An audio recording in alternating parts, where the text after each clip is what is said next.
welcome back. I have been working on this truck now for, I want to say, a little over 2 years.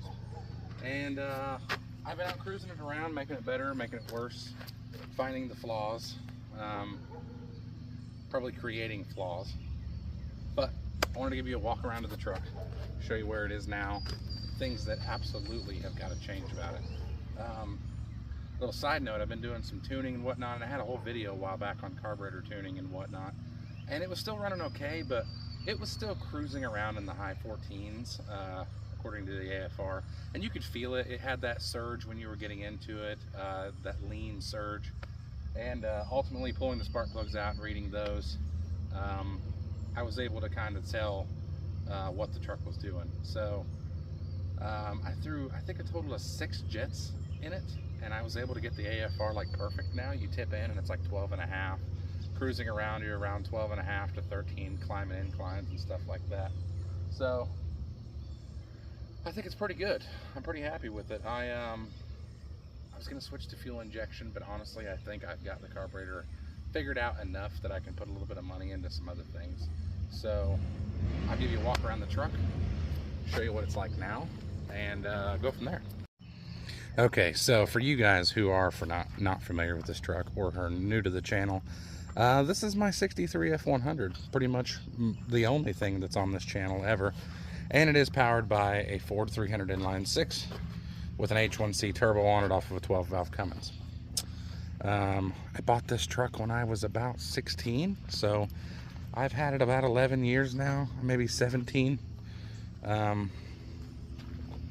yeah, walk around the back.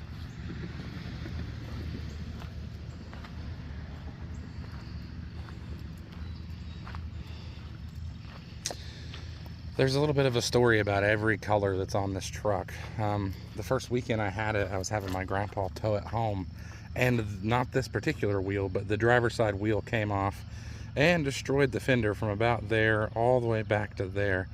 Folded it under, ripped the mounts and everything out of the cab. It was a ginormous mess.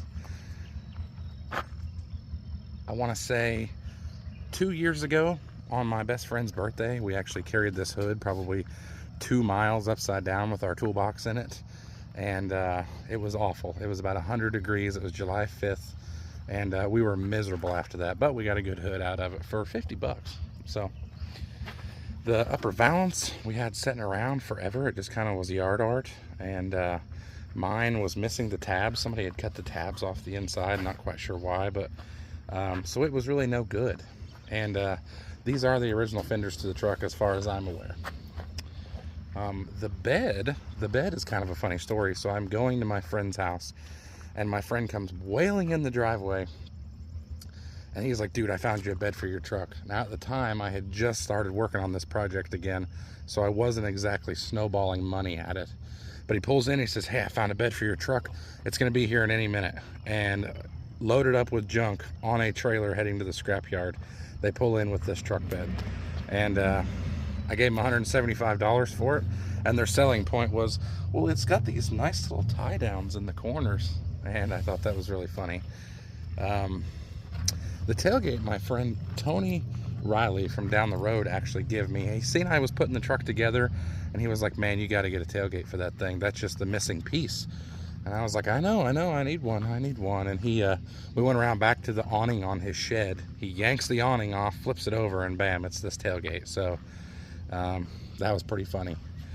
I did C-notch the truck. The plan wasn't to be gassered out, but due to funds of actually putting a real front end under this, I kind of got ahead of myself. I C-notched and I flipped the rear end and I welded on all new perches and all that stuff. And then I seen how expensive front ends were. So it is a bit of a gasser. The rear end is a rebuilt 8.8 rear end out of an 84 F-150 that's actually 3 inches wider than the original. So that actually makes it very difficult to get wheels and tires underneath the back of this thing, but it gives it a nice stance, so I'm happy about that. A little bit more about the motor. This engine came from a company called Powertrain Products, and it was just your typical rebuild O'Reilly's Remand engine, and I think it's got some rod bolts in it. I know that much. It's got some rod bolts, along with some hyper-eutectic pistons, not the best for boost, and a little bit of ring gap on a molly ring. So it's just got an eBay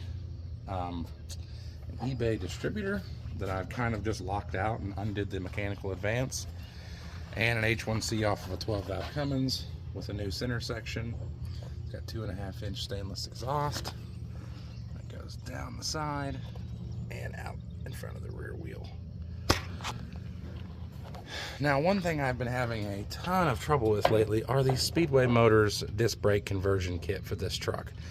I don't know what it is, but I've been having trouble with the bearings coming loose, and I don't know if maybe they're just wearing out a little quicker than intended, but I've tightened them up once or twice, and I'm having some troubles with this brake scraping horrifically, but I cannot find a wear mark anywhere, so I'm not entirely sure what is up with that. Back there we've got a 44mm VS Racing wastegate. Up here we've just got a cheapy like Amazon blow-off valve. I don't even know if it's got a name on it, and I don't remember the name. I think Spectrum is the name of the hat. Pretty much all this tubing and plumbing and everything was all Amazon stuff. Got a D series, I believe it's a D series Offenhauser intake, which is the open plenum, and we've got 90s truck manifolds that go into a Y and into the turbo flange. Running a GM 1-wire alternator, because for this truck I think that's just the idea of simplicity. And the other thing that needs to be addressed on this truck is, you see these mounts here, they go down and bolt to the top of the frame rail. These are some homemade cab mounts. This truck was rusty when I got it, and honestly, since the years it's been sitting, there's really no exception. This old cab is rusty. Everything's loose, everything vibrates, and everything flaps in the wind. So the next step is to make a couple of just kind of simple spot weld in step and backing plate. I'm actually just going to cover over the rust because I am putting a new cab on this truck. I don't care what people say. Everything on the underside of this is rotted and rusted, and the rust does not stop. I'm going to restore a cab, and then I'm just going to swap it over. But yeah, that's it. That's where the truck sits. That's how the truck stands today. And I'm pretty happy with it so far, actually. I've been out cruising and hot rodding around, and other than figuring out the brake drag and just trying to silence everything, the plan is to kind of patch up the floors the best that I feel like patching them up, and then going back and sound deadening the floors, the firewall, the entire floor, under the seat and everything, behind the seat, and the entire ceiling. I think that'll make the truck a heck of a lot more enjoyable. But another thing I'd like to do is build a little bit of a nicer bezel. This one holds all the gauges, but it looks a little bit corny in my opinion. I am really happy and proud of my switch panel down there. Transmission wise, I'm running an M50D 5-speed, and it does just fine. This thing's no torque monster. It definitely needs a camshaft, and it would make a hell of a difference for the truck if it had a camshaft. Right now, I'm running on RPM at like 2,800 RPM. It's pretty awful. It needs to spin to like 4,900, and if I do that, I really need some better rod bolts and some better crank bolts.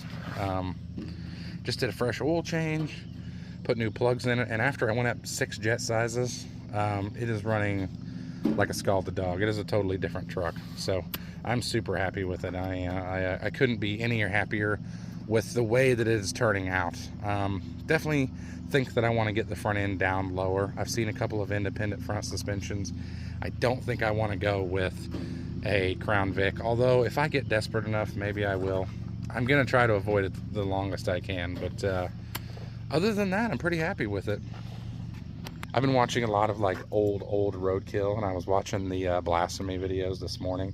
The ones where they get it, they stick the body on the Jim Meyer racing chassis, and then they start to build it, and then they road trip the thing like 2,800 miles. And I've come to realize that that car, you know, they've been working on it for, I don't know, 10, 12 years, and they're still kind of perfecting it. So, you know, I get a little bit of rushed sometimes, or I kind of, you know, get on my own nerves sometimes at the rate that I'm going.